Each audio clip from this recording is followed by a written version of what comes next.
안녕하세요, 이선미입니다. 오늘은 안전경영 시리즈 가운데 세 번째 편 마지막 시간인데요. 오늘 저와 함께 해주실 저희 파트너 김이나 대리님 나오셨습니다. 안녕하세요. 네, 안녕하세요. 커뮤니케이션 처 김이나입니다. 안전, 정말 요즘 핫한 키워드인데요. 평소에도 안전에 대해서 관심이 정말 많았는데 이렇게 또 이야기를 나눌 수 있게 돼서 정말 기대됩니다. 그런데 오늘 주제가 뭔가요? 오늘은 조금 새로운 관점이 아닐까 싶습니다. 바로 안전을 문화의 관점에서 짚어보려고 하거든요. 문화의 관점이요? 기업 조직 문화로서 안전 문화의 이해라는 주제로 이야기 나눠볼 텐데요. 도움 말씀 주실 충남대학교 심리학과 이선희 교수님 모시겠습니다.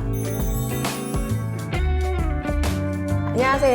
네, 안녕하세요. 반갑습니다. 네, 반갑습니다. 네. 오늘 특별히 심리학과 교수님을 저희가 모셨습니다. 심리학과. 기존에는 안전공학과 교수님들과 함께 했었는데요. 오늘 심리학과 교수님과 얘기를 나눠볼 테니까 참 기대가 큰데요. 네네. 교수님 무엇보다도 안전과 심리학 어떤 연관이 있을까요? 우선 제가 심리학이 뭔지부터 소개드리면 좀 이해가 되실 것 같은데요. 심리학이라는 게 간단히 말하면 사람의 마음과 행동을 과학적으로 연구하는 학문이라고 할 수 있어요. 아무리 조직에서 좋은 안전시설 만들고 좋은 안전 절차를 만들어도 사람들이 그거를 쓰지 않거나 지키지 않으면 다 소용이 없거든요. 조직에서 안전하려면 결국은 사람의 마음과 행동을 움직여야 되고, 그래서 심리학과 안전은 굉장히 밀접한 관련이 있다라고 말씀드릴 수 있습니다. 이 안전이라고 하는 게 결국 사람이 하는 일이니까요. 그렇죠. 사람의 네. 마음을 연구하는 게 중요하긴 네, 하겠네요. 맞습니다. 근데 느낌 딱 왔습니다. 네, 좋습니다. 이 사람의 마음을 연구하는 거니까 심리 테스트 딱 해서 안전불감증에 걸린 당신 앞으로 조심하세요. 이런 거 연구하시는 건가요? 그럴 수도 있습니다. 그런 연구도 하기는 하는데 심리학 중에서도 조직 심리학이라는 걸 공부하고 조직 있어요. 심리학이요? 좀 생소하실 텐데요. 심리학적인 원칙을 조직 혹은 일터에 적용하는 학문이에요. 사람의 행동이 그런 개인 특성, 안전, 불감증, 성격 그런 것도 영향을 주지만 또 중요한 것이 조직의 상황도 굉장히 영향을 준다라고 보고 있어요. 심리학 하면 또 실험 아닐까요? 아, 그렇죠. 이런 것도 관련된 네. 실험이 있나 궁금하기도 뭐 재밌는 한데. 실험 하나 말씀드려도 될까요? 예. 네네. 이제 사람들의 어떻게 상황적인 영향을 받는지를 이제 보여줄 수 있는 건데요. 영국에서 한 실험이에요. 영국에 있는 슈퍼마켓, 와인 매장, 거기에 프랑스 와인하고 독일 와인을 진열을 해놓고 2주간 하루는 프랑스 음악, 하루는 독일 음악을 틀었어요. 그리고 매일 어떤 와인이 더 잘 팔리는지를 기록을 한 거죠. 결과가 어떻게 나왔을 것 같아요? 사실 저는 독일 음악인지 프랑스 음악인지 별로 신경 맞아요. 안 쓸 것 사실 같습니다. 근데 이거는 이제 유럽이니까 사람들이 구별할 수 있다는 가정하에 한 실험인데 결과를 보면 프랑스 음악을 틀은 날은 프랑스 와인이 월등하게 더 잘 팔리고요.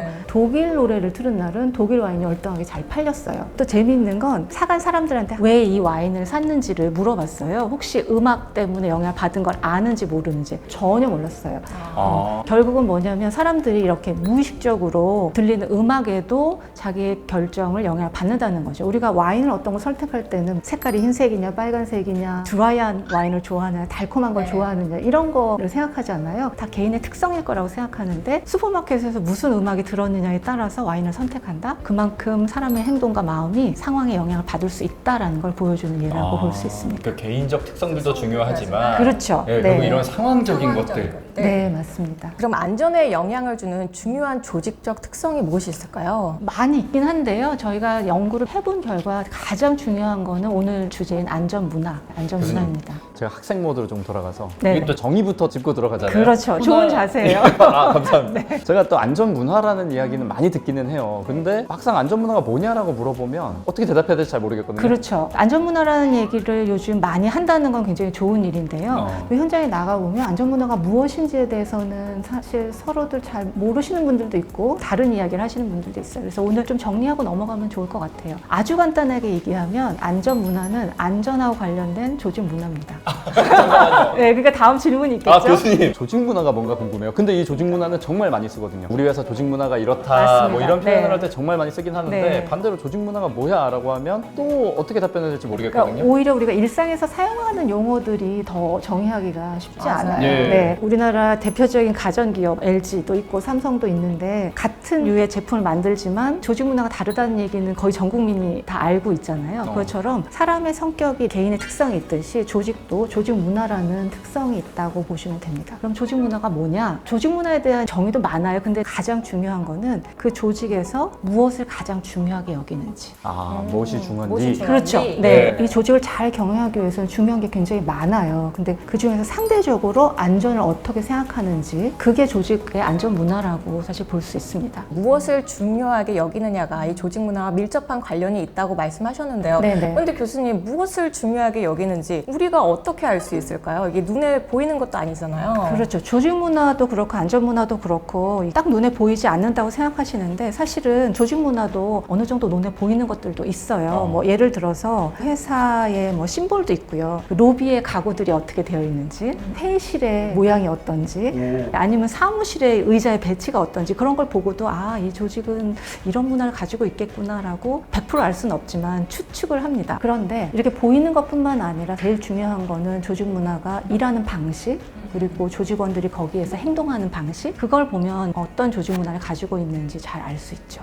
그러면 뭐 안전 포스터나 안전 선언 네네. 이런 것들 많이 하는데 그런 조직들이 그럼 안전 문화가 잘 형성된 것이라고 볼 수 있는 건가요? 안전 포스터가 없는 조직보다는 붙여 있다는 건 그만큼 안전을 중요하게 생각한다는 거잖아요. 근데 중요한 거는 아무리 안전 포스터가 붙어 있어도 실제로 행동은 그렇게 하지 않는다면 그 조직의 안전 문화가 좋다라고 말하기는 어렵겠죠. 이게 네. 핵심이죠. 결국 그렇게 보여지는 안전에 대한 강조들만 가지고 안전 문화가 잘 형성돼 있다 이렇게 볼 수 있는 건 아니네요. 네, 맞습니다. 그것도 중요하지만 실제로 어떻게 행동하는지 일하는 방식이 중요한 거죠. 그리고 또 더 복잡한 거 얘기 하나만 드릴게요. 우리가 언뜻 보기에는 이게 왜 안전하고 관련이 있지? 라고 하는 것들이 사실은 안전에 중요한 영향을 미칠 수 있다는 연구들이 많습니다. 어떤 건가요? 내용이죠? 제가 하나만 또 연구 소개해 드릴게요. 미국에서 중소기업을 대상으로 조사를 했어요. 그 회사에서 성과 기반 보상을 하는지 여부, 1년에 재해에 따른 평균 손실 일수 있잖아요. 근데 그 두 개가 관련이 있었어요. 네. 그러니까 성과 보상 제도를 한 곳이 네. 재해가 더 많이 났어요. 교수님, 그러면 성과 기반 보상 제도가 이 안전을 해칠 수도 있다는 말인가요? 그럴 수도 있는데요. 성과 기반 보상제도 자체가 문제가 아니라 조직에서 성과 기반 보상제도를 할 때 어떻게 평가하는지 요소가 있잖아요. 네. 그런 것을 정할 때 대부분은 얼마나 목표를 뭐 생산 목표를 달성했는지 아니면 공기에 맞춰서 작업을 했는지 이제 그런 위주로 우리가 많이 점수를 내거든요. 네. 그러다 보면 아무래도 안전하지 않지만 성과 기반 제도에서 점수를 잘 딸 수 있는 식으로 행동을 하다 보면 그게 사고로 이어질 수 있다는 거죠. 빨리빨리 네. 저렴하게 뭐 이렇게 하다 보면 또 사고가 진짜 날 수 있을 것 같아요. 네. 근데 그렇게 행동하는 게 나쁜 건 아니거든요. 그 조직에서 공기에 맞추고 생산 목표를 달성하는 게 나쁘진 않잖아요. 근데 그런 가치와 이 안전의 가치가 충돌이 될 수 있다는 거죠. 결론적으로는 이 안전을 하려면 정말 조직의 다양한 부분들을 골고루 신경을 써가면서 조직 관리를 해야 된다는 말입니다. 그럼 교수님, 안전 문화가 높은 조직은 어떤 모습인가요? 글쎄, 그것도 참 여러 가지 모습이 있는데 지금 우리가 성과제도 얘기를 했으니까 한번 말씀을 드리면 조직에서 누가 좋은 점수를 받는지를 보면 그 조직이 무엇을 중요하게 여기는지 알 수 있거든요. 네네. 제가 본 조직 중에서 안전문화가 잘 갖춰진 데에서 볼 수 있는 HR 제도 중에서 임원으로 승진을 하려면 반드시 안전 관련 보직을 거쳐야 된다라고 분문이 되어 있는 조직들이 있어요. 그러면 내가 승진을 하고 싶으면 안전 관련 부서를 무조건 네. 가야만 가능한 거네요. 그렇죠. 그런 조직 문화는 안전을 중요하게 여긴다는 걸 구성원들이 느낄 수 있겠죠. 그런 것들이 안전하고 전혀 상관이 없을 것 같긴 네. 하지만 굉장히 중요한 시그널을 주는 거거든요. 조직 구성원들한테. 그렇잖아요. 회사 생활을 한다는 거는 결국은 어떻게 평가받는지, 어떻게 누가 승진하는지 그런 게 제일 중요하잖아요. 네. 그래서 조직에서 안전 문화를 키우려면 이런 전반적인 HR, 재무적인 결정 다 같이 움직여줘야 합니다. 네. 교수님, 그럼 화제를 조금 바꿔서요. 네. 그렇다면 어떻게 안전 문화가 구성원들의 일하는 방식 그리고 재해 발생에도 영향을 미칠 수 있을까요? 되게 좋은 질문이세요. 우리가 뭔가 원리를 알면 네. 잘 이해가 되잖아요. 조직에서 사람들의 행동을 결정하는 거는 더도 아니고 덜도 아니고 딱 세 가지만 알면 되거든요. 네. 첫째는 그 사람이 그런 행동을 할 수 있는 능력이 있는지. 능력이라고 하는 거는 어떻게 하는지 지식도 있어야 되고요. 그러니까 예를 들어서 안전이라고 하면 이 작업에서는 어떤 안전 절차를 지켜야 한다라는 지식이 있어야 되고 그 절차를 지키기 위한 기술도 있어야 되잖아요. 방독면을 써야 된다면 그 방독면을 제대로 쓸 수 있는 절차도 자기가 잘 할 수 있어야 돼요. 그래서 그런 능력이 첫째 있어야 되고 두 번째는 안다고 하는 게 아니잖아요. 맞아요. 네, 하고 싶어야 하는 거죠. 의지가 있어야죠. 그렇죠. 안전 동기가 있어야 돼요. 안전 절차를 알아도 안전 동기가 없으면 그렇게 행동을 하지 않겠죠. 그럼 세 번째는 뭐가 될까요? 내부적인 거랑 외부적인 요인이 좀 필요하지 않을까요? 그렇죠. 공부를 잘하신 게 아까 제가 사람의 특성도 중요하지만 맞아요. 환경적인, 조직적인, 상황적인 요인도 중요하다고 했잖아요. 그러니까 내가 할 수 있고 하고 싶은데 그런 여건이 안 이루어지면 할 수가 없겠죠. 있죠. 어떤 작업은 2인 1조를 해야 돼요. 네. 근데 무슨 이유에서든지 두 사람을 배치할 수 없는 상황적인 제약이 있으면 그렇게 할 수가 없겠죠. 네. 다시 한번 정리해보자면 역량과 동기 그리고 조직적 제약 네. 이 세 가지가 있다는 말씀이시죠? 교수님 이렇게 세 가지로 구분해서 설명을 해주시니까 네네. 개념적으로 이해는 되는데 예를 좀 들어서 이야기를 해주실 수 있을까요? 요즘 작업 중지권이라는 이야기들 많이 하는데 아, 그런 네. 얘기 들어보셨어요? 네. 네. 아닌 것 같은데요. 작업을 중지하는 권한 아니겠습니까? 맞습니다. 네. 작업자들이 현장에서 일을 하다가 이거 좀 위험할 수도 있겠는데 그러면 여기서 작업 중지하고 안전하게 조치한 다음에 작업을 하자라는 권리, 예. 작업 중지권이라고 합니다. 이제 좀 정확히 알았습니다. 네. 그런데 지금 이 맥락에서 작업 중지권을 부르는 그런 행동을 할까 안 할까를 우리가 한번 생각해 볼까요? 완벽하게 사고가 날 것 같다. 그럼 당연히 작업 중지권을 부르겠죠. 그렇죠. 근데 그런 상황이 아니라 그럴 수도 있겠는데 하는 상황이라고 생각하시면 작업 중지 시키시겠어요? 애매한데 그래도 작업을 중지시켜야 되지 않겠습니까? 만약에 내가 이렇게 작업을 중지하면 네. 위에 계신 팀장님이 위험할 수도 있었는데 잘했다 그렇게 칭찬해 주시고 실제로 그런 위험 요소를 혹시 돈이 들더라도 개선해 주신다고 하면 대리님처럼 작업 중지를 시키실 거예요. 네, 저는 사실 그런 상상을 하고 이야기를 그렇죠. 했거든요. 근데 모든 조직이 그렇게 완벽하지는 않아요. 어떨 때 작업 중지권을 활용하지 않을까요? 반대로 이렇게 해봤자 칭찬도 못 얻을 텐데 이런 기대가 들 때 그렇죠. 작업을 중지시켜? 이렇게 나온다고 하면 야 이거 괜히 연락했다가 혼나고 이러는 거 아닌가. 그러니까 결국 그게 뭐냐면 동기에 영향을 주는 거예요. 아, 근데 첫째는 이럴 때 작업을 중지해도 된다. 그리고 이런 상황은 위험할 수 있다라는 것을 판단할 수 있는 역량이 있어야 되거든요. 그렇죠? 마지막으로 상황적 제약이라고 했었잖아요. 네. 어떤 회사는 이런 작업 중지권 자체를 아예 홍보도 하지 않고 권리 자체를 주지도 않는 회사가 있다고 하면 당연히 그런 행동을 못 하겠죠. 네. 그게 이제 상황적인 제약입니다. 어떤 행동이든지 이런 세 가지가 있어야 사람들이 행동을 한다. 그렇게 이해하시면 될 것 같습니다. 지금 말씀해주신 내용이 조직 문화를 형성하는 방법과도 밀접한 연관이 있을 것 같거든요. 네네네. 조직 문화를 만드는 방법은 우리가 흔히들 바텀업 그게 더 좋은 것처럼 얘기하잖아요. 맞아요. 근데 조직 문화는 탑다운으로 많이 만들어집니다. 조직 문화는 역시 민물이 맑아야. 네, 맞습니다. 왜냐하면 계속 말씀드린 것처럼 조직의 안전문화라고 하는 거는 우리 일선에서 뭐 포스터 붙이고 구호 외친다고 되는 게 아니라 다양한 조직의 정책이나 제도나 그리고 그것이 진짜로 실천될 수 있게 만들어 주셔야 되거든요. 그런 걸 만들 수 있는 분들은 윗분들이시죠. 윗분들. 네. 그런데 윗분들만 그렇게 한다고 해서 조직의 안전문화가 만들어지면 사실 좀 쉬워요. 근데 그렇지가 않습니다. 네. 특히 최신 연구들을 보면 구성원들의 안전 참여가 안전문화를 만드는데 또 그만큼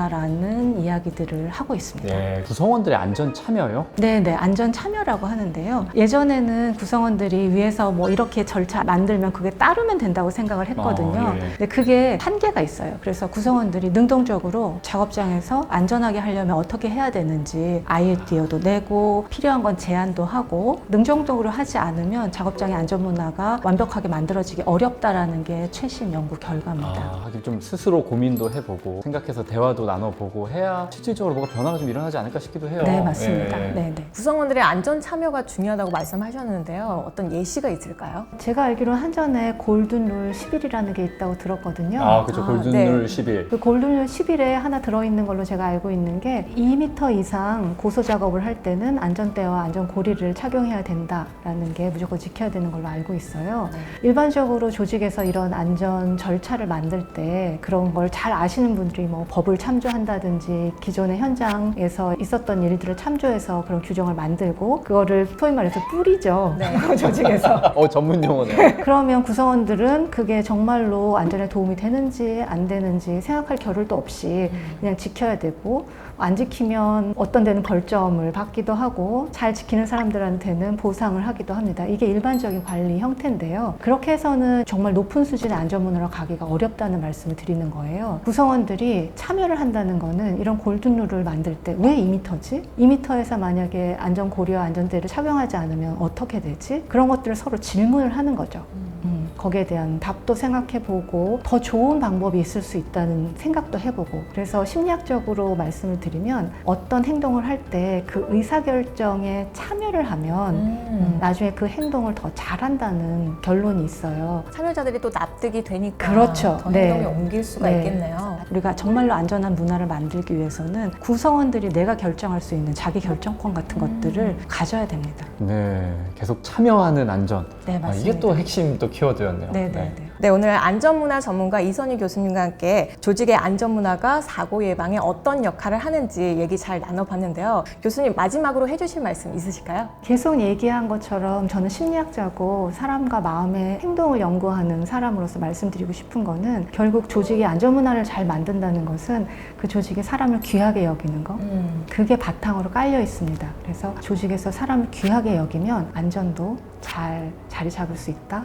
그런 말씀 드리고 싶습니다. 김나대리님 오늘 함께 하셨는데 소감 어떠신가요? 이 안전에 대해서 다양한 생각들을 했는데 교수님 말씀을 듣다 보니까 결국 본질은 사람이구나. 네, 이런 생각 정말 많이 하게 됐고요. 그리고 우리 회사에서 하고 있는 다양한 활동들이 결국은 긍정적인 안전 문화를 향해 나아가는 길이었구나. 잘 동참해야 되겠다. 네. 이런 생각을 좀 하게 됐습니다. 네, 여러분은 어떻게 보셨나요? 지금까지 총 3분의 안전 전문가와 함께 안전 경영에 대한 다양한 이야기 나눠봤는데요. 누구나 변화에 대한 두려움은 있고 현실을 안주하고 싶은 마음은 있으실 겁니다. 그렇지만 안전만큼은 이제 꼭 변화해야 할 때가 아닌가 싶습니다. 비록 혼자라면 불가능하겠지만 우리 모두가 함께하는 한국전력이라면 충분히 가능할 것 같습니다. 자, 그럼 마지막으로 같이 구호 외치면서 마무리해보도록 하겠습니다. 한전 안전하자!